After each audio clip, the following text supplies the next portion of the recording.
Ay mama. Ayşe kızım. Neden? Canım kurban. 8 Mart'ın mübarek olsun. Seni kurban olun ben. Sen canıma kurban olsun. Seni çok seviyorum. Ben de seni çok seviyorum. Hayatımın mənası. Güzel balam. Alımlı kızım benim. Yaş ki varsa. Seni yaş ki benim kızımsan. Ben babam. Salam bana. Ayşe lütfen. Analar günü mübarek olsun. Çok sağ olun. Senin kurban olsun. Sağ ol baba. Sen seviyorum lütfen. Ben de seni seviyorum. Sağ olasın.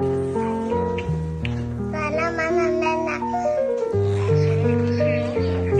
8 Mart'ın mübarek olsun.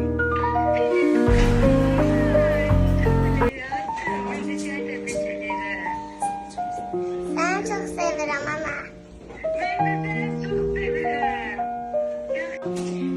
Ana 8 Mart'ın mübarek ömrü. Ana seni çok seviyorum.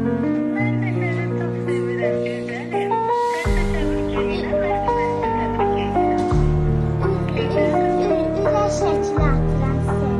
Ömrü. 8 Mart'ı təbrik edirəm. Səni çox sevirəm.